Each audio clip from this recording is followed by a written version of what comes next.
This episode is brought to you by Chris Salee, your local health markets insurance agency. Creative solutions for your health, Medicare, and life insurance needs. Personalized advice at 503-678-5768. This episode is also brought to you by Oddmo's Pizza in Canby. Handmade awesome pizza plus craft beer, wine, and cider delivered. Call them today at 503-263-8444.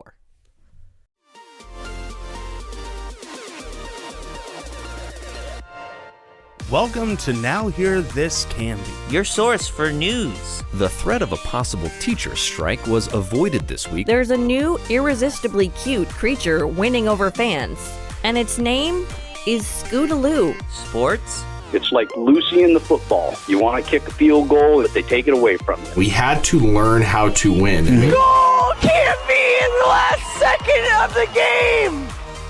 And interesting conversations. Because I'm one of the strongest girls ever, and I know that for a fact. I just really enjoy writing gossip as if I was a bear. With an old maid daughter that make the best moonshine in the coast. And if it would have hit me in the face, I think I would have died. I really do. I guarantee you would have died, man. Are you kidding me?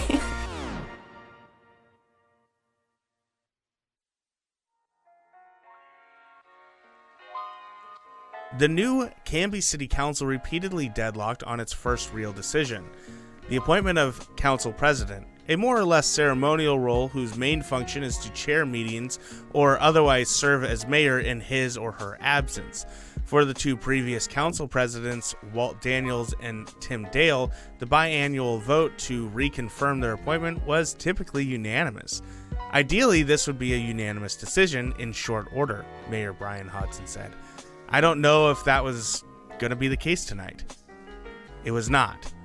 Over the course of an hour, Hodson heard 8 motions nominating a member of the council to serve as president, 5 of which went to a vote. All ended in a 3-3 tie, with councilors Sarah Spoon, Greg Parker, and newly elected Christopher Bangs on one side, councilors Tracy Hensley, Sean Varwig, and newcomer Jordan Tibbles on the other. Parker was first nominated by Spoon, who cited his experience as the longest-serving council member currently on the board, as well as some of his achievements, his demonstrated ability to work with those of differing viewpoints, and his accessibility to his colleagues and the public.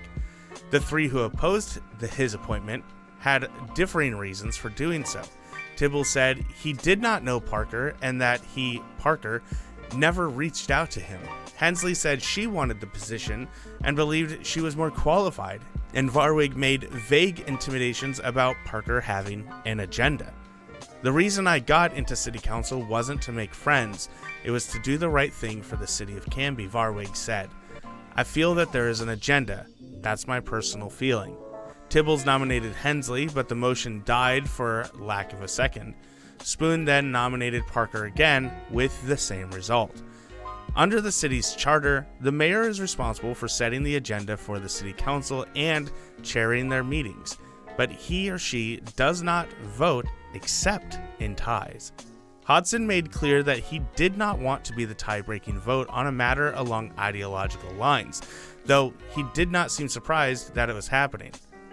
I'm not going to lie, I've had heartburn since November 3rd knowing that the council, ideologically speaking, is split, he said. For this piece, I really hoped it was not something that was going to fall along these lines. It's unfortunate. The next motion was by Varwig, nominating himself, which City Attorney Joe Lindsay said is permissible. His motion died without a second. Spoon and Parker then put forth Bangs, who, though new to the board, has experience with government and parliamentary procedure by virtue of his many years as a social studies teacher and government teacher at Canby High School. Bangs' nomination ended in a 3-3 split. I think we're running out of city councilors, Hodson quipped. Hensley made the 6th motion, which was to elect Varwig to the role, seconded by Tibbles. The vote split 3-3. I'm flabbergasted here, gang, and increasingly frustrated, Hodson said. Again, it's this ideological stance. How are we going to work together or accomplish anything as a team if you're going to relinquish control to me every time? This is not how we should start off our year." And so it continued, with Bangs at one point stating, "This is descending into chaos." The eighth motion, made by Varwig and seconded by Tibbles, was to nominate Hensley, and it was met by an audible sigh of frustration from the mayor. After seeming to admit that the deadlock would not be broken by any other way, Hodson cast his tie-breaking vote for Hensley, installing her as his council president.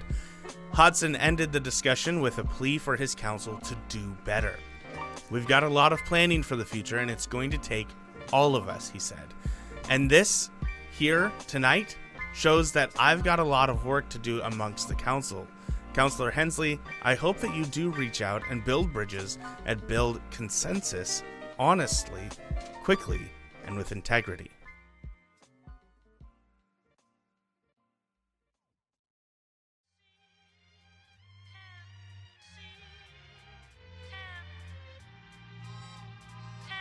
At the Canby School Board meeting Thursday night, parents, teachers, and students shared a wide variety of perspectives on reopening classrooms for in-person learning. One group was unanimous in their viewpoint, though. The kids want to be back in school. "I miss all of my friends," said Abigail, age 10, a fifth grader. "I miss the teachers. Kids need more human interaction. I miss carrying my backpack and my lunchbox. My brother has no friends in my neighborhood, and he is in the house doing nothing." Many cited things they missed about in-person instruction, like seeing friends, playing games, participating in extracurricular activities, and having lunch with their peers, though coronavirus restrictions are likely to restrict many aspects of the school experience even after in-person learning resumes. Others pointed to the challenges of distance learning, including difficulties understanding and communicating over Zoom and a lack of opportunity for one-on-one instruction from their teachers. "I want to be able to learn more about science and technology, not through a screen," Kingsley, a 12-year-old 7th grader, said in a message to the school board Thursday. "I want to learn better and have a better understanding of the stuff the teachers are talking about. My peers and I have had to live through distance learning for almost a year now, and mental health is taking a big toll," said Ashley Peterson, a high school junior. "More and more, I have been noticing friends, teammates, and my peers having mental issues, and the cause of this is not being back in school. Distance learning is not the same as in-person learning. I feel even more stress with distance learning than I did with in-person learning." The health and safety of students and staff was a concern for some, with several commentators stating their belief that reopening should not happen until after the COVID-19 vaccine is more widely available. "I do not believe that you can keep my children or your staff safe," said parent Veronica Stewart. "Back when I took educational law, I was taught that the only legal right general education students have in Oregon is the right to be safe. Parents cannot sue if their child does not learn, but they can if you do not keep their children safe." Other educators supported the return, like CHS health and PE teacher Jennifer Peterson, who said she worries about her students' mental health. "As a teacher in the district, I am all for reopening schools, the sooner the better," she said. "It has been proven in multiple other states around the country that it can be done safely. Schools have been open and kids are participating in sports, band, drama, dance, choir, etc., with none to very little transmission of COVID virus."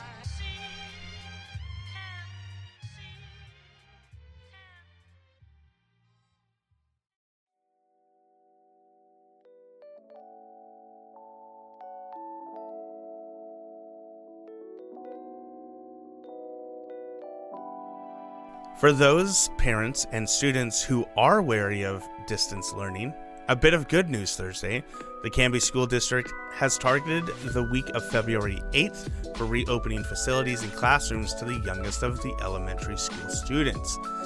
It's a goal, Superintendent Tripp Goodall told board members of the target return date for kindergarten through third graders. I think we need to still be able to recognize that there are a number of things we are going to need to be able to satisfy, not the least of which are the coronavirus metrics that have been put in place by Governor Kate Brown and the Oregon Health Authority.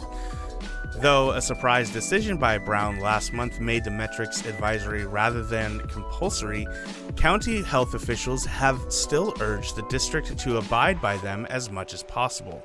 They told us that even though the metrics are advisory, we should still be following them, Goodall said. There is always risk to in-person learning while in that red or extreme risk category, which we are in at this moment. And we are not where we want to be with regard to community spread. When schools do reopen, participation will not be mandatory. Indeed, the district plans to also continue its 2 current learning modules, Connected at-Home Learning and Canby Online Learning Academy, for families who are not ready to return to in-person because of coronavirus fears or because their children have thrived in the distance learning environment.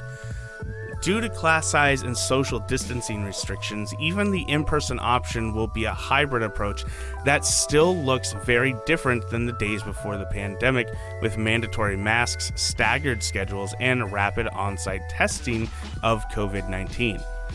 I'm a strong believer in parent choice, Goodall said. Our job is to present appropriate options and the right information to allow parents to determine the best way to have their child educated during this pandemic. If the district is successful in bringing back K-3 students without significantly contributing to the spread of COVID-19, grades 4 through 6 will be next to return. In an email Friday, Principal Greg Densa said a return for high school students is being considered the final phase of this process at this time. We will be assessing the district effort and have begun planning to ensure for full K-12 alignment, Densa said. Most likely we will have a limited return to schools through some supplemental programs designed to help struggling students.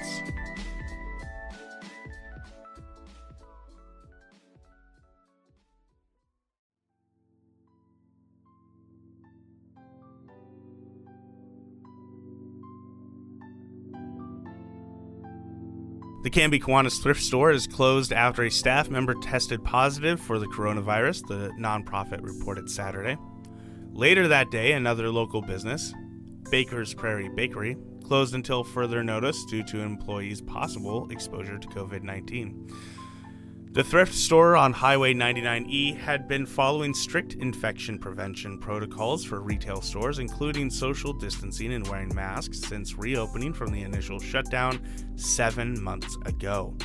Despite the outstanding efforts of the staff throughout the pandemic, one of our valued employees of Canby Kiwanis thrift store tested positive for COVID this week, Kiwanis Foundation President Lana Hill said in an email to club members Saturday.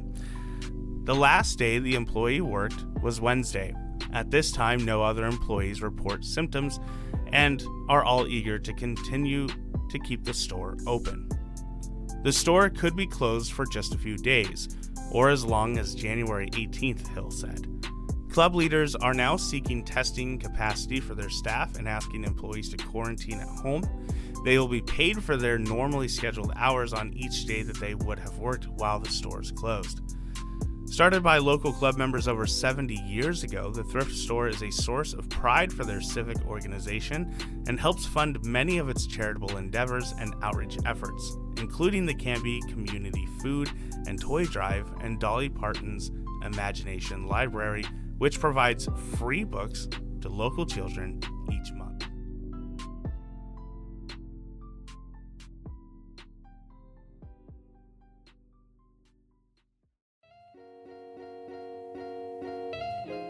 An Eagle Point woman died Saturday morning after losing control on an icy portion of Cascade Highway 213 and colliding with a box truck.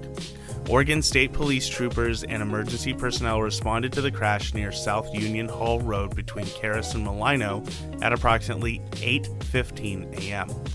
According to the preliminary investigation, 66-year-old Elena Inget of Eagle Point was driving a Toyota Tacoma northbound when she lost control on the icy road and collided with a southbound freighter truck operated by 33-year-old Colby Rasner of Silverton.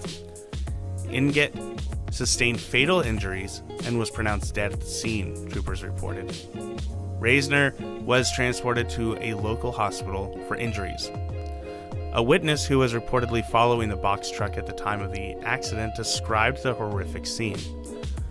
"I saw the little gray truck suddenly come from the oncoming direction and make a severe turn in our direction," they said. "I had to swerve out of the way of the crash and debris, including a tire, coming right at me. I'm praying for both families." Highway 213 southbound was closed for approximately 4 hours. OSP was assisted by the Clackamas County Sheriff's Office, Molalla Fire District, and the Oregon Department of Transportation.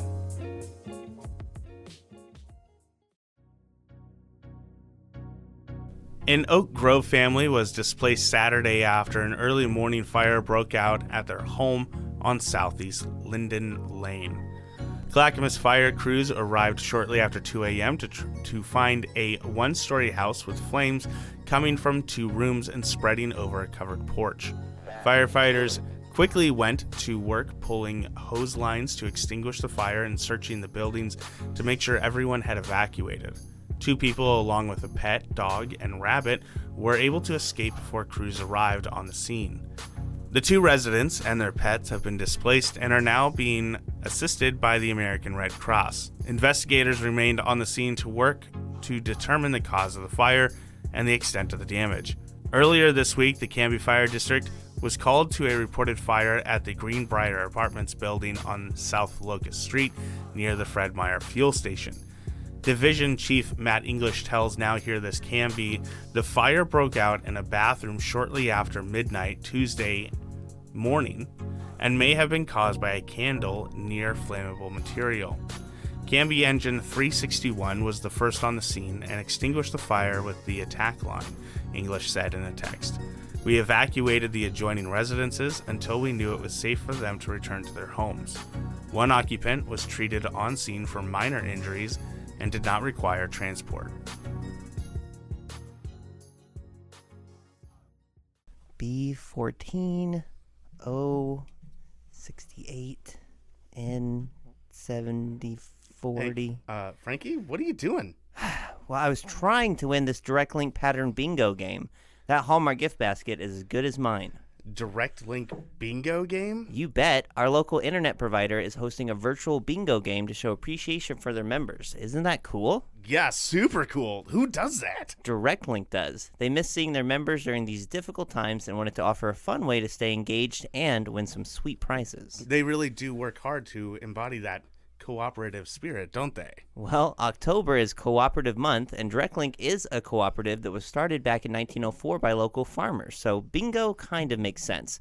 They are one of roughly 260 remaining communications co-ops in the U.S. who provide connections over 40% of the land so that more than 50 million rural Americans have the technology that they need to thrive. Well, that's pretty unique. So how does bingo work? DirectLink members were mailed a bingo card at the beginning of September. Simply visit directlink.coop/bingo or DirectLink Facebook page every weekday to get that day's bingo number and cross it off your card.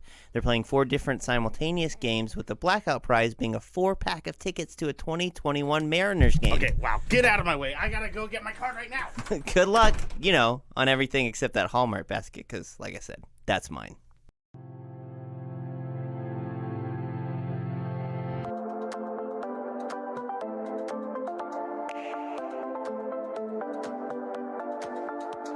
Joining us on Now Hear This Canby again is Mike Schmader. He's a member of the local chapter of the Knights of Columbus and the longtime chairman of the annual crab dinner and charity auction. Welcome back, Mike. Oh, thank you, Tyler. Appreciate you having me on. Hey, absolutely. You said you're trying to stay dry out there. Yes, that's true. It's pretty blustery. It's winter is here. Yeah, absolutely. Well, obviously, like many of our events, there's some changes in store for the crab feed, which is just one of my favorite events. I'm so glad you guys didn't cancel it. Yes, we're pretty happy to be able to work in conjunction with the Clackamas County Fairgrounds, and is still able to host a drive-through event anyway. Yeah. So we're very upbeat about it. Yeah, so it will be different. As you mentioned, it's going to be drive-through style. Can you tell us a little bit about how that will work, or are you still working out those details? Well, it's still a work in progress, since we've kind of got to teach some old dogs some new tricks in this regard. But it's going to be still the same day, the first Saturday in February, which was the 6th, I believe, this coming February. Yep. And what we're doing is we're selling tickets online, and we have a website that, I'm sorry, I don't have that web page in front of me right now that I could read it off to you. But if you go into Canby KC Charities on the internet and do a Google search, you should be able to link you to our website. But the event is going to be a drive-through, hands-free, contactless, I guess they call it nowadays, right? Dinner. And so you'll go online, you'll purchase your ticket, and you'll pick a time zone to when you'd like to come pick it up. We have 3 time zones, starting at 4:30 and ending at 7:30. Okay. And you just pick out what time you'd like. It's an hour window. And when you drive up, we'll verify who you are, and we'll verify your order, and we'll assemble it real quick and hand it to you. We're trying to expedite the process and do some dry runs to figure out what our timeline is as far as food transfer and packaging, all that. That's stuff we're figuring out right now. Yeah. And then you can be on your way. It's going to be at the fairgrounds, and like I said, you won't even need to get out of your car. Yeah, absolutely. And we will share that link for listeners of the podcast. If you check the show notes and on our website, we'll have that as well. Mike, obviously, it's sad to lose the, just the time to be together, just for, obviously just temporarily during COVID. Because that's one thing that's so special about the event. It's just kind of being together, sharing crabs, sharing utensils for the people who forgot to bring their crackers and stuff like that. But the main thing is that this raises a lot of money for our community, and that's really what it comes down to, and why it's important to still do it in this format, as the current mandates require. Yeah, that's correct. We really thought about it when this all came down back in February and March, but we had to start making some tough decisions on how can we keep the crab dinner alive. And this is really, with the restrictions we have, and unknown of what the restrictions may be by February, but we're hoping and praying that we'll be able to pull this off. But this is what we wanted to do. We wanted to keep this event still fresh in Canby, the community's mind, and a lot of people can really support. There's also on our webpage, there's a way to donate to a family as our special appeal. A family that it's a woman and her 5 kids. They lost their home in the Santiam River fires. Oh, wow. And they lost everything. Yeah, they lost everything. And it's really a sad deal. So we're doing a fundraiser for them to help them out. And also we still have our raffle tickets like we always do. We have 3 great prizes. So there's a lot going on. Unfortunately, it's just going to be a lot of online stuff. And like you said, that the event at the fairgrounds truly was, I think, one of the highlights of the community in the sense of bringing people together. Yeah, and absolutely. It's such a fun event, and we're hoping and praying that following year, which would be 2022, we'll be able to have it back in the pavilion, Mena Pavilion there, and welcome all our friends back and party like no tomorrow. Yeah. Correct me if I'm wrong. This one that's going to be drive-through style is the 24th annual, which would make the next one the 25th. Yeah. So that's going to have some pretty good significance to it if we can celebrate putting this COVID thing behind us, celebrate our 25th anniversary, and just really open things up to the way we're accustomed to having it, and getting people back in the building, and just really solidifying that sense of community. And mow down on some crab while we're at it. Oh, well, yeah. That's kind of the main thing there, is everybody has a great meal, and we'll have, hopefully by then we'll have some great auction items and get back into the swing of things. But this year we're excited to be able to still provide a crab dinner for folks that they can take home and enjoy at their leisure, and just keep it alive, keep the flame flickering. Yeah, I do believe, Mike, or at least in years past, you're probably doing it again this year, that there will be some non-seafood or maybe even non-meat options for folks that either have dietary restrictions or allergies or just don't love the seafood.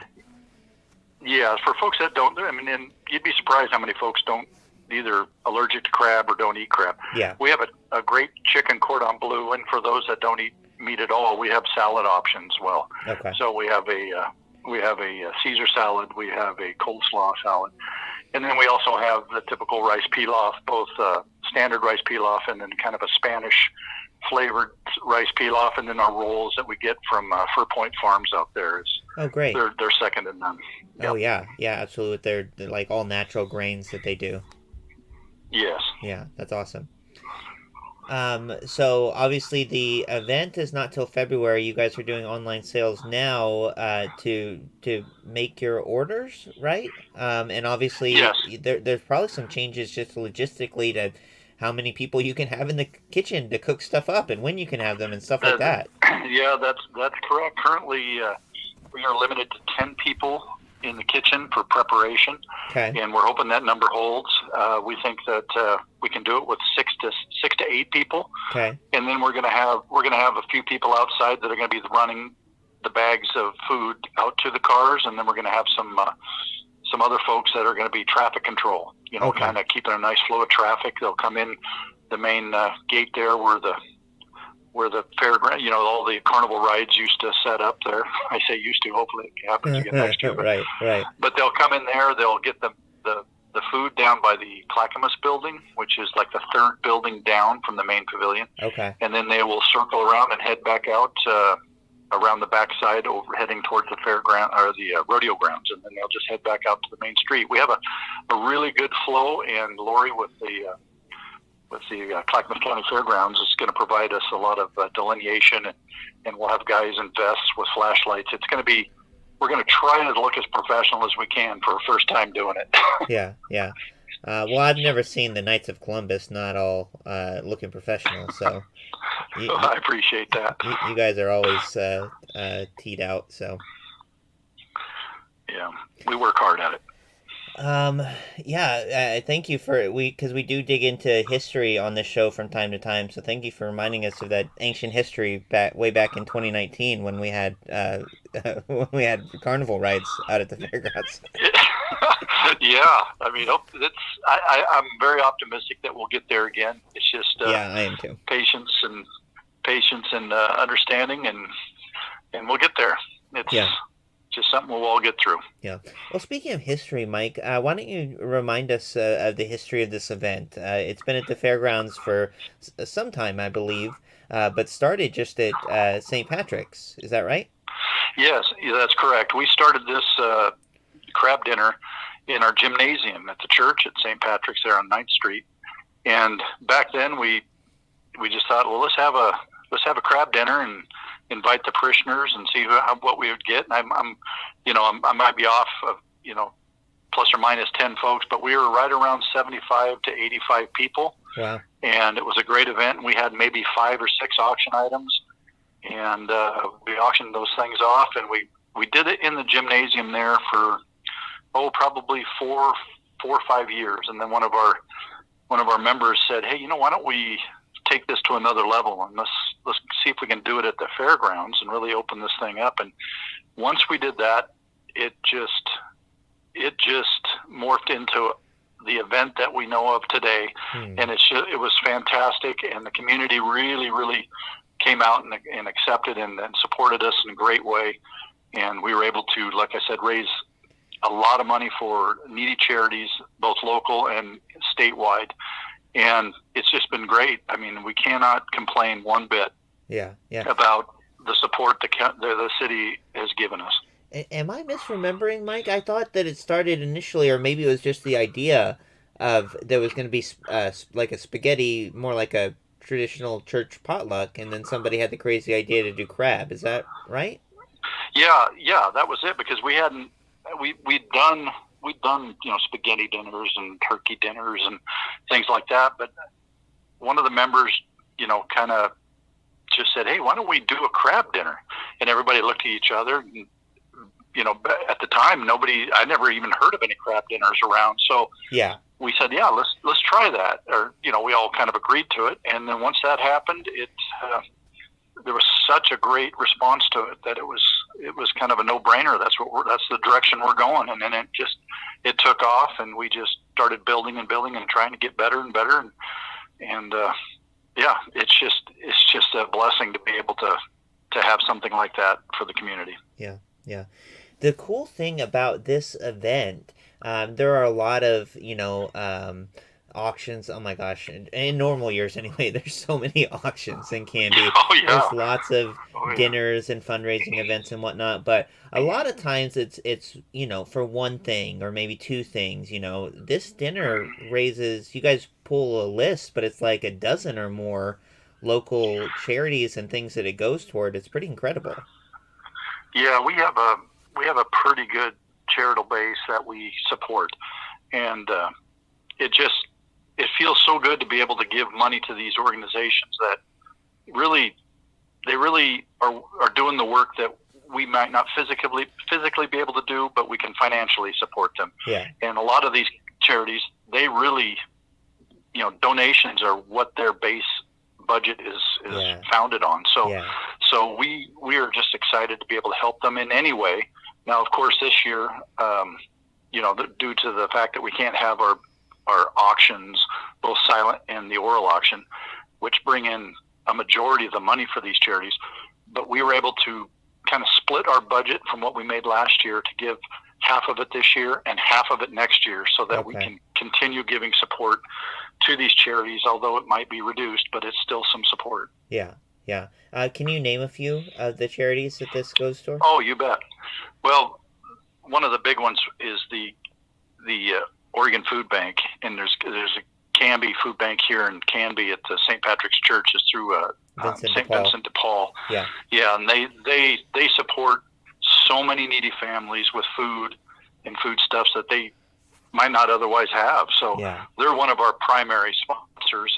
We also have the Canby Pregnancy Care Center, and they are a phenomenal organization that helps young girls that are going through pregnancy that might be underaged and inexperienced with what they really need to do. And the center provides all kinds of support, from diapers to classes, birthing classes and parenting classes. So we give to them.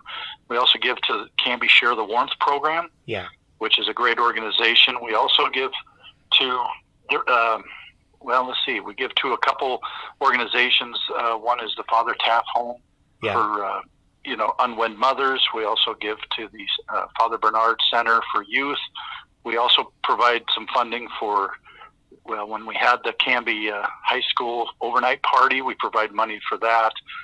There's just a pretty long list of charities that a lot of people don't realize how much need is really out there. And so we've been giving to a lot of these for 20 plus years. Right. And we love the connection and the relationship we have with them. And it's just what we need to do. We need to help them because they're helping folks that just really can't get over that hump, and it just supplies support for them. Yeah. Well, I was going to ask if you're, if you guys had looked at changing up the mix a little bit with the obviously greater need that a lot of people are having during the pandemic. But I you're refreshing my memory, but I think you already kind of hit all the main boxes that you would want to hit with people that are economically disadvantaged from job loss or what have you, or obviously that are, maybe now more food insecure than they otherwise would be. So I think that you already have a good mix to handle a lot of that. Yeah, and the Oregon Food Bank is just, it's an amazing group of people that donate their time and their efforts to provide for so many needy families in our community, and it's just an honor to be able to help them in any way we can. Yeah, absolutely.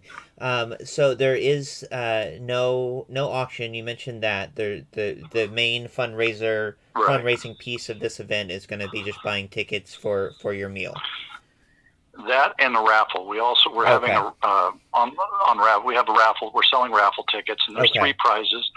Yeah, we have the 3-minute shopping spree at Thriftway. Oh, cool. Which we've had thanks to Frank Cutsforth. We've been very fortunate to have that every year, and then we also have a guided fishing trip, hopefully this fall or winter, and we also have a home security system. So there's 3 great prizes, and the tickets are $10 a piece, and that's probably, the dinner costs. We had to lower the cost down to $35 simply because we don't have the expenses like we had when we had it in the pavilion. So we're able to lower the prices, which helps folks that might not otherwise have been able to attend. And we have this raffle, and so that's pretty much all we can do for fundraising. And of course, we take any donation that people would be generous enough to make. Yeah, absolutely. Mike, if you won that 3-minute shopping spree in Cutsforth, where are you headed? Well, looking at the, kind of the big picture, if it was me, I personally would be going through the canned items that can keep longer. Oh, you're doing this smart. Things that can keep like that. I love pasta. I love, bread. But things like that, I don't know. I think I would defer to my wife because if she looked in the cart and saw nothing but peanut and M&Ms and things like that, I might get in trouble. But I don't know. That would be a tough one. Yeah. If I was to ever do that, because there would be some serious soul searching on that. Yeah. Well, see, because I'm headed straight for the wine, section via the coffee aisle. Stop off at the deli real quick to grab a rack of ribs, and then I'm just spending my 3 minutes up and down the wine aisles. So. Yeah, no kidding. Give me a Merlot or a Pinot, and I'm good to go. All right. Well, thanks so much, Mike, for coming on. We will put that link out as we've said. Is there a deadline for getting those orders in? Well, we have to order the crab ahead of time. So I would say probably the last week of January is about the deadline, simply because we have to have a number to give to the supplier. Okay. And so, I would say that last week of January is about it. Okay, great. And the one silver lining, I guess, here is that you actually could potentially, if people get their orders in, serve a lot more people than you would normally be able to inside the fairgrounds dining hall. Exactly. That's why we're trying to make this as absolutely user friendly as possible. Yeah. We have a great team that did a fantastic job on our website that has great links. If you want to learn more about the Knights of Columbus, great links about that, and the ease at which to get these tickets and donate to the family that's lost everything in the fires. So they did a great job. I just really applaud them, and hopefully it resonates well with the community. Awesome. Well, Mike Schmader, thanks again for coming on the show, and take care of yourself. Okay, Tyler. Thank you for the opportunity, and you have a great day.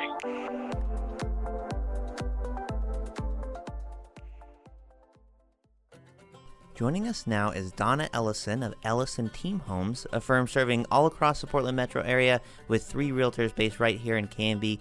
Donna, can you tell us how Ellison Team Homes started? I started in real estate. I grew up with my dad. He was a realtor. So I'm a second-generation broker, and I grew up with him on weekends.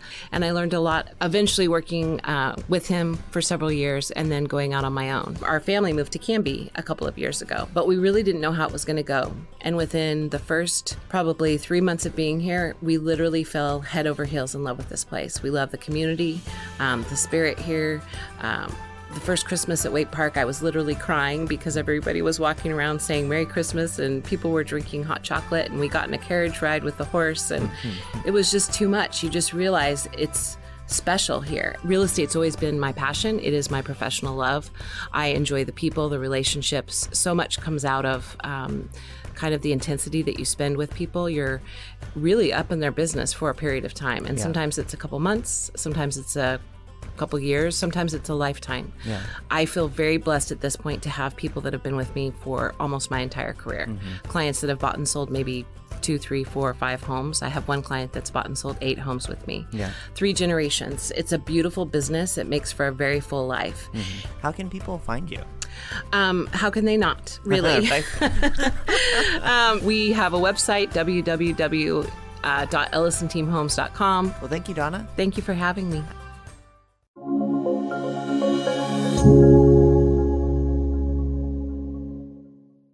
Hello, I'm Tootie Smith, Chair of Clackamas County Board of Commissioners. We are hearing from many members of the community about the status of the vaccine. Here is what we know. The state and federal government has determined the order of who will get the vaccine. We implement those decisions. The state is overall responsible for distribution of the vaccine in all 36 counties in Oregon. We expect to get a supply of COVID-19 vaccines from the state. So far, Clackamas County has received 2,000 of the vaccines and have already administered almost all of them. We are asking the Oregon Health Authority for more. I am proud of our public health team and our staff at our health centers who within one day distributed almost all of the shipment to people who will be giving shots to the people who will need them the most. Right now, we are vaccinating high-risk workers in healthcare facilities, first responders, such as 911 operators, law enforcement, and firefighters. But please remember, it is always your choice whether you get the vaccine or not, regardless of employment status or any other status. We know the state is prioritizing teachers in the first phase to enable our schools to reopen as our kids return to class. We will work with partners to vaccinate people in long-term care facilities such as hospice programs, mobile crisis care centers, and correctional facilities. We will then work with partners to vaccinate dentists, optometrists, public health, and early learning settings. In the next phase, the vaccine will be available for essential employees and people in high-risk health categories. Right now, we don't have enough vaccine. So the timing of when these groups of individuals will receive their vaccination is unclear. However, we do know it's going to be several months before many people can get vaccinated. It could be summer before there is enough for the entire general public. For residents, when it's your turn to get a vaccine, we ask you go to your regular source of care, such as your primary care provider or a pharmacy. We are also asking other healthcare providers to participate in giving COVID-19 vaccine, such as dental offices or other clinics. If you do not have a regular source of care, we can help you find one. In the future, we're expecting the county will host COVID-19 vaccination clinics, similar to what we do every year for the flu vaccine. The timing of these has not been set, and it's based on the availability of the vaccine. Please, you can always go to our website at clackamas.us, and I want to thank every single citizen in our county for obeying the rules, wearing masks, social distancing, to try to keep this virus from spreading. Thank you very much. Hey, Mayor, if you don't mind, I don't think myself or anyone has got the opportunity to address the citizens of Canby for the newly elected. Will we be able to do that at this time?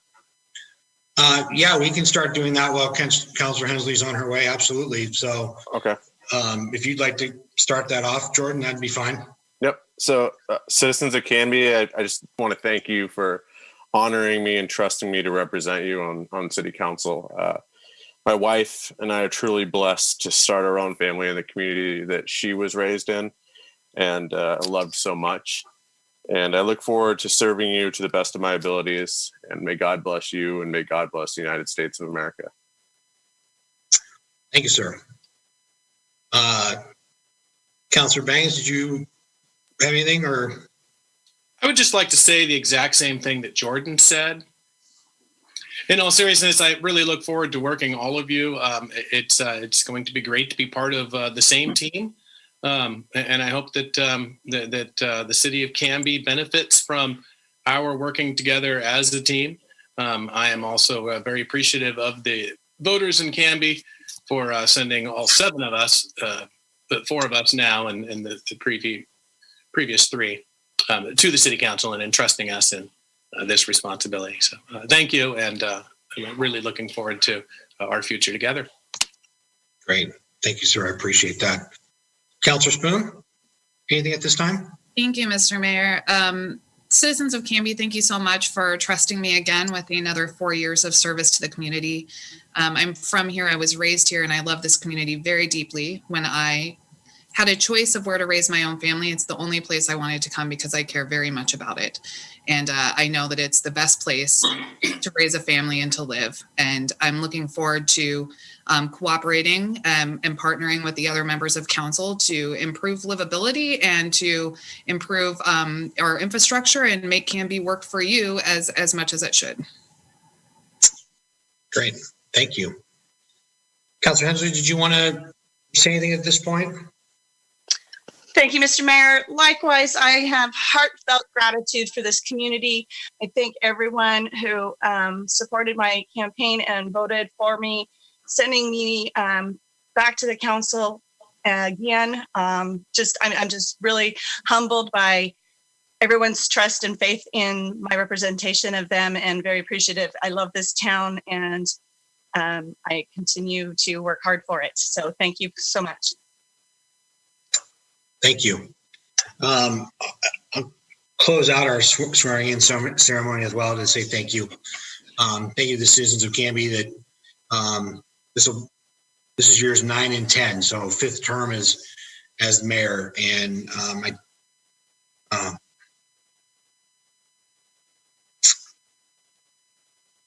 take that very seriously. It is not a job that is for the faint at heart, nor is being a city councilor for the faint at heart. There is a lot that goes into this role, and it's not just 2 Wednesdays a month. There's a lot of prep work. There's a lot of conversation. There's a lot of feeling and heart that goes into what we do week in and week out. So thank you for entrusting us to represent you in that way.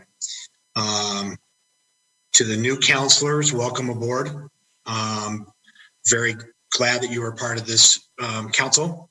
I know that you all have enjoyed my conversations with Jordan, and Chris and I had the opportunity to spend a couple hours over the weekend, and I really appreciate the time to get at least a little bit more, get to know you a little bit more than I have. So I'm looking forward to what you will bring to the council.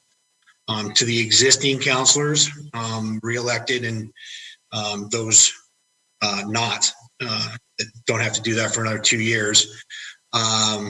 You know the work that lays ahead of us. As former council president Dale, I have to say former now, stated earlier that we, as Councilor Parker always is very good at, is we need to look down the road. It's not just the tail end or the nose of the car. We have to look 30 miles down the road to see what's coming and try to anticipate that. I think the idea of planning and looking for a community that are generations from now is important. And that's hard to do. It is not easy to look down the road and try to figure out what will Canby look like 20 years from now or 30 years from now. We have had the luxury as a council to be executing some tremendous plans put forth by, previous mayors and councils. It is our time to do those same kinds of things, the same kind of planning, the same kinds of conversations, to be prepared for what a future Oregon and a future Canby would look like. So to the new counselors, learn, ask lots of questions. There are no stupid answers and there are no stupid questions. Be students of the city. You have a ton of resources in city staff. You have a ton of resources on the council. And you have tons of resources just here on the screen in people that are willing to help and support us in what we need to accomplish. So we do have some big things to tackle and plan for, and I'm looking forward to it. So thank you. Hey, Frankie, you okay? You seem kind of down. Yeah, I'm just bummed. Miss going to the Wild Hair. I know you can still get takeout and all, but it's just not the same. You know they're open again, right? What? Yeah, they've been open for a while now. Don't you cover, like, the news? Hey, I'm only human, okay? Okay. Well, I can tell you that the Wild Hair and their amazing staff are thrilled to be open again for delicious meals and fun times. They are strictly following all the recommended safety guidelines, and they have the only covered outdoor patio in Canby, with lots of tables spaced 6 feet apart and umbrellas also spaced 6 feet apart, and fantastic ambiance. And hey, if you're still more comfortable with carryout, they can hook you up there too. Find their menu and other information online at thewildhairsaloon.net or check them out in Canby and Oregon City. Anything to add, Frankie? Frankie? Oh, I guess he left. God, he must have been really hungry. Now Hear This Canby is produced by me, Tyler Clausen. Our content director and star reporter is Tyler Frankie. And of course, our show is edited by Cameron Clausen. We also feature the vocal talents of Joyce Struby and James Walden, so a round of applause to them. The song that you're hearing right now is Canby by singer-songwriter Olivia Harms, used with her permission. To find more work from her, you can visit her website olivia13.com. Now Hear This Canby is dedicated to preserving independent local journalism and redefining local news with our fun, fresh, and energetic brand of storytelling. Our sincere thanks to our local sponsors who make this show possible. Please show your appreciation by supporting the small businesses who support us. The production of Now Hear This Studios, Canby's locally owned full-service audio, video, and media production company. Our mission is to produce the best content in the universe, and we'd love to help you do it. Find us online at nhtstudios.com.